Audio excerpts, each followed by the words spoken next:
Olá, você que acompanha o meu canal. Antes da nossa entrevista de hoje, eu quero primeiro te agradecer por estar sempre aqui acompanhando o TV Saudade Entrevista. Agora, se você gostar do nosso trabalho, se você gostar da nossa entrevista, dá um like, faça um comentário, compartilhe as nossas entrevistas, faça perguntas, sim que é possível, eu vou responder. Se souber, eu respondo na hora, se não souber, eu vou buscar a resposta para te dar. E também se inscreva, porque se inscrevendo, você ajuda o canal a crescer, você ajuda a trazer melhor conteúdo para você e mais. Você recebe automaticamente a mensagem, a informação do novo conteúdo que acaba de chegar. Então, curte aí. Vamos agora à nossa próxima entrevista.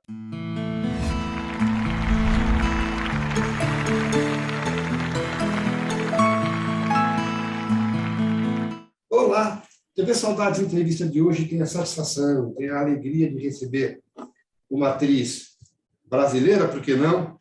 Um trabalho muito interessante, e a gente vai conversar sobre esse trabalho com o Cris Nicolotti. Cris, obrigado por você ter aceitado nosso convite, viu? Um prazer conversar com você, Américo. Mas, corrigindo, eu não sou brasileira, eu sou italiana, tá? Sim, por isso que eu falei, por que não? Vamos falar sobre isso. Eu só nasci lá, mas, na verdade, sou brasileira. É isso que eu ia te perguntar. Você nasceu em Piemonte, na região de Turim? Em Turim, no Piemonte, lá no alto, no extremo norte. E veio para cá, o quê? 2 anos, 2 anos e meio? É, por aí, porque meu pai era gráfico e o Vitor Tivita tinha uma gráfica, mas não tinha gráfico aqui no Brasil, né? E a editora Abril começou estampando o Pato Donald. Era um barracão em Santana, imagina só, né? Que loucura. E aí foi, meu pai veio, ele ficou acho que 1 ano, 6 meses, 1 ano também, não lembro. E ele gostou, falou, eu acho que aqui tem um futuro. E depois eu vim com a minha mãe. Porque você foi alfabetizada no Brasil, né? O sotaque não existe sim, nenhum. Com certeza. O sotaque não existe nenhum, né? Não. Mas eu fui muitas vezes, né? Eu fui muitas vezes. Quando era criança, assim, a gente ia todo ano, 2 vezes por ano, porque meu pai tinha que voltar para lá. Ele comprava papel na Finlândia, imagina. A gente está falando de muitos anos atrás, né? Tinha que ir para a Finlândia comprar papel, imagina só que loucura. Conheço a Itália, fui 2 vezes para lá e quero voltar outras vezes. Eu conheci muito bem o sul da Itália, principalmente a região da Toscana ali, maravilhosa. Mara, eu sinto muita saudade, sinto muita falta mesmo. Algumas coisas, né? Eu gosto de lá. Bom, da arte, da arquitetura, da civilidade que a gente perdeu aqui, né? Se é que um dia teve, sei lá. Pois é. Mas isso eu quero saber de você, Cris. Começando de verdade pelo começo. Quando que a pequena Cristininha, demonstrou interesse pela atividade artística? Em que momento que ela decidiu que seria esse o caminho? E qual foi a formação que você buscou? Ou as coisas foram acontecendo? Me conta um pouco desse comecinho, do interesse pela arte. Tá. Eu nunca tive, assim, nada na cabeça, né? Porque tem uma idade, tem criança que já sabe o que vai fazer.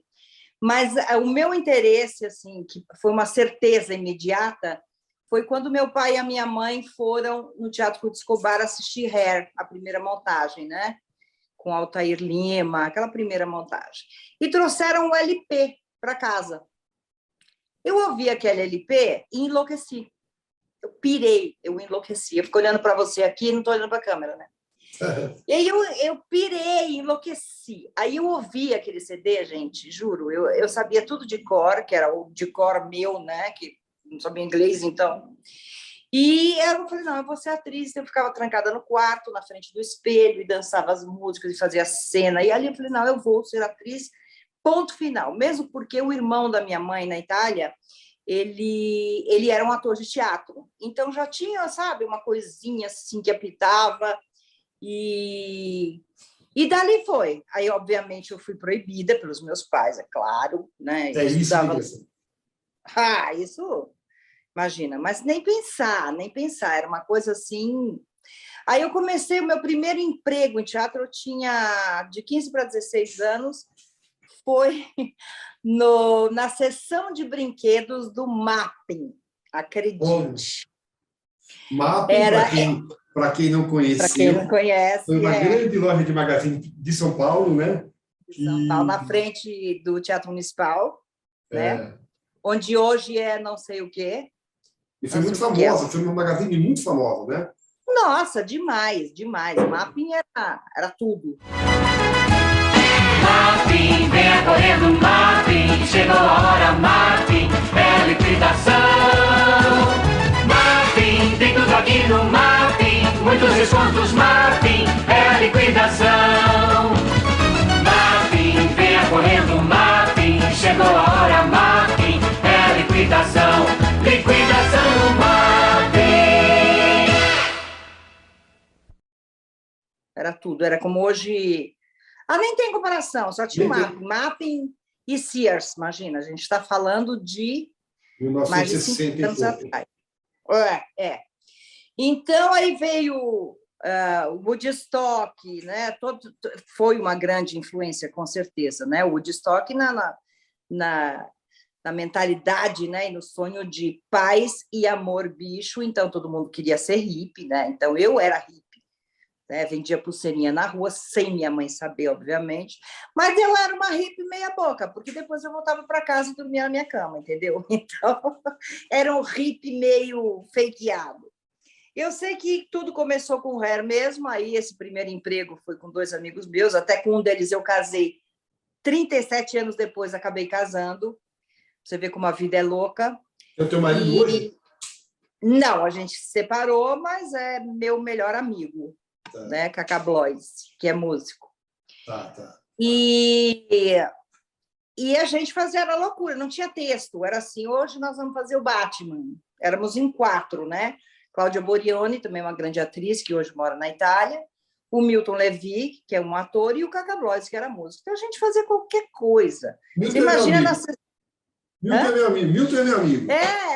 Então, o Milton tem uma grande influência na minha vida. Ai, então, tinha umas fantasias assim nojentas, não tinha texto. Então, ali começou a minha escola de improviso, né? E foi muito legal.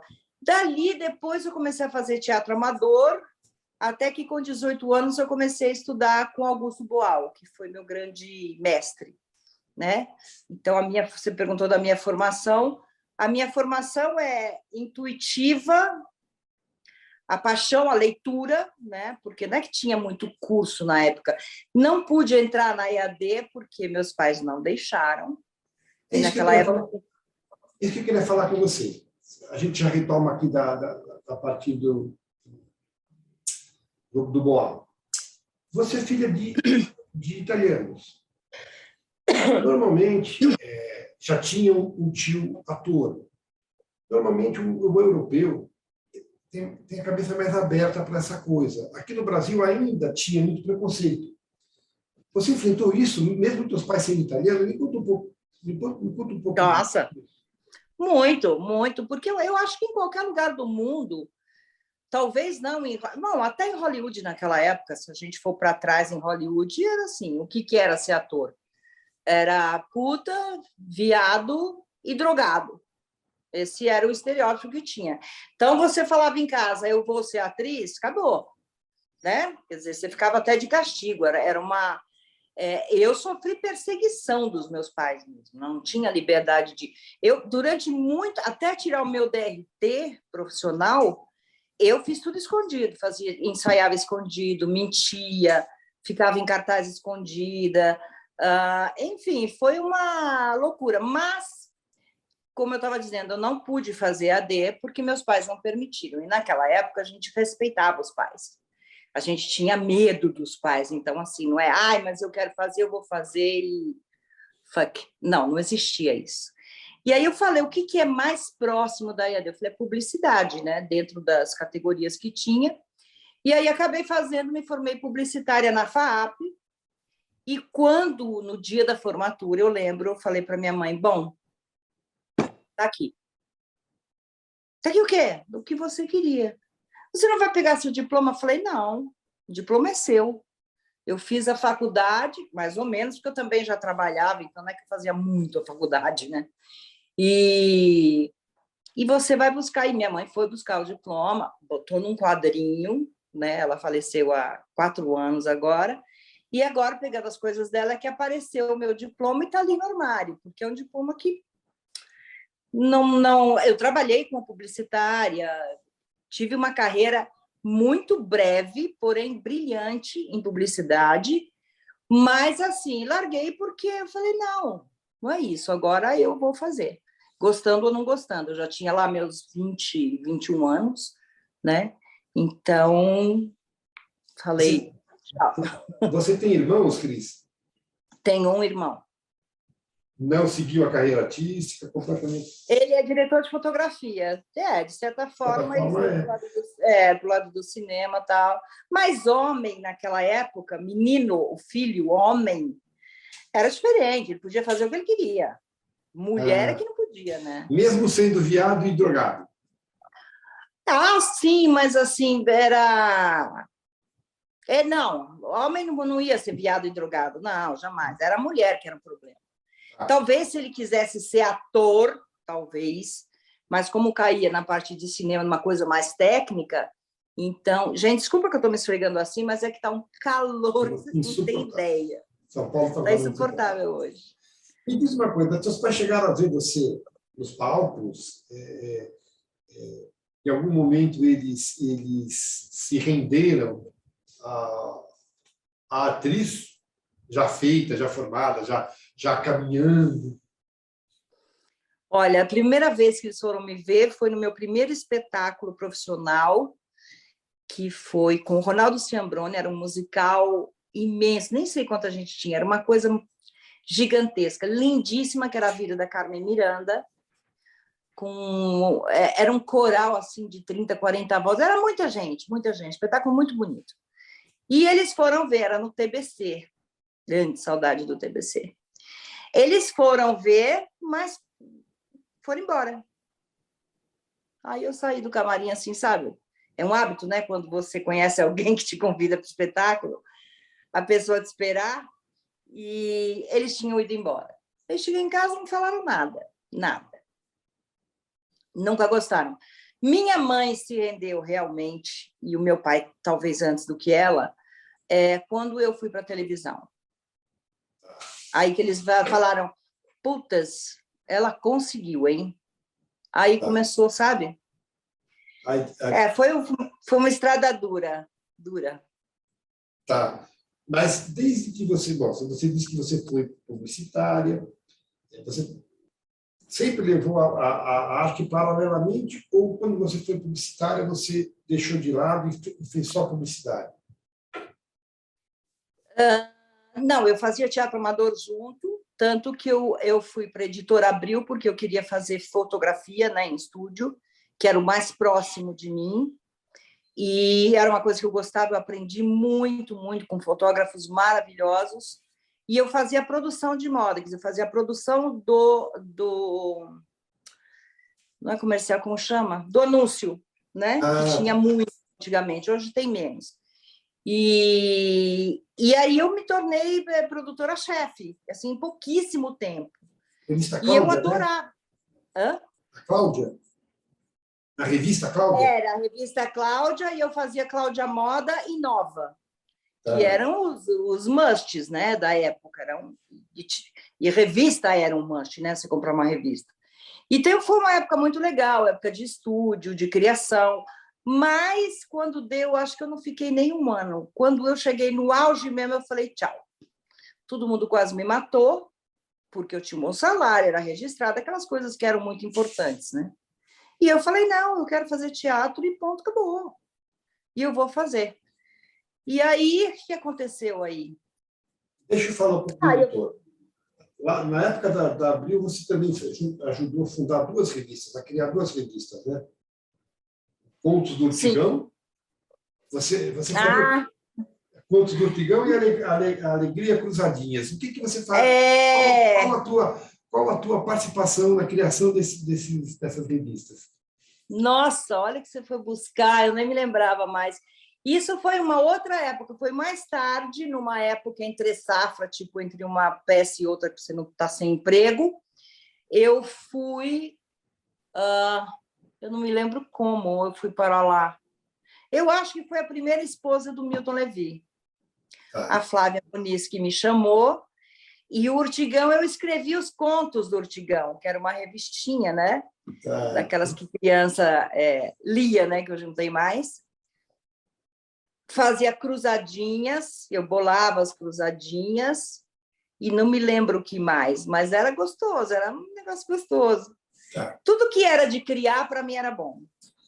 E você, a partir do momento que você teve contato com o disco do Ré, você também era frequentadora de cinema e você era público de TV?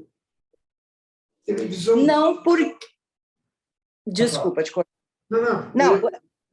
Eu ia falar que televisão ainda era meio... Nos anos 60 ainda era meio incipiente, ainda estava buscando uma linguagem, mas você não via televisão? Nem cinema? Não, porque como europeus não tínhamos o hábito, né? Não existia o hábito da televisão. Então, foi aparecer televisão na minha casa muito tempo depois. Não era uma coisa, a gente lia, né? Cada um tinha o seu livro e todo mundo lia. Não existia... Tem até uma novela, eu acho que é O Bem Amado, uma que fez muito sucesso, Saramandaia, alguma coisa assim, não sei em que ano foi, que eu nunca assisti. Eu não sabia nem o que era a novela. Né? Não tinha em casa, não tinha. Tá. Bom, enfim. E aí, toda essa formação de teatro, depois trabalhando em publicidade, teatro amador, teatro profissional, surgiu a televisão, que foi quando os teus pais te aceitaram. Qual foi a entrada na televisão? E você buscou isso? Você foi convidada? O que você foi fazer na televisão primeiro? Eu fazia teatro e eu conheci, através de um outro amigo, o Roberto Vignati, que né? Está vivo, graças a Deus, até falei com ele hoje. O diretor da Globo de Pai Herói, que foi a cara... Né? Então, era o cara. E a gente se conheceu e eu escrevia muito, porque eu tinha que ter uma válvula de escape sempre, né? Assim, eu tinha que estar criando alguma coisa. Então, eu comecei a escrever poesia, lógico, escrever romance. Escrevia poesia, isso foi isso desde os 13, 14 anos, na máquina de escrever mesmo, né? E aí, ele pegou um texto meu que eu escrevi, que era um texto só sobre mulheres. Nunca mais li, então não me lembro exatamente. E ele amou, ele adorou, e ele falou... Aí ele me chamou, tinha o núcleo de dramaturgia da Band, que era maravilhoso, não sei por que acabou, foram feitas minisséries maravilhosas, e ele me chamou, ele tinha escolhido um personagem para ele, que era um pai italiano. E quando ele soube que eu era italiana e me conheceu e tal, ele me convidou para fazer a filha deste tal pai. Mesmo ele sendo o diretor da minissérie, ele tinha umas ceninhas, vai. E aí eu fui para o núcleo de dramaturgia da Band, foi a primeira vez, e eu entrei e era... meu Deus, como chamava? Não era Colônia Cecília antes, era... O Cometa.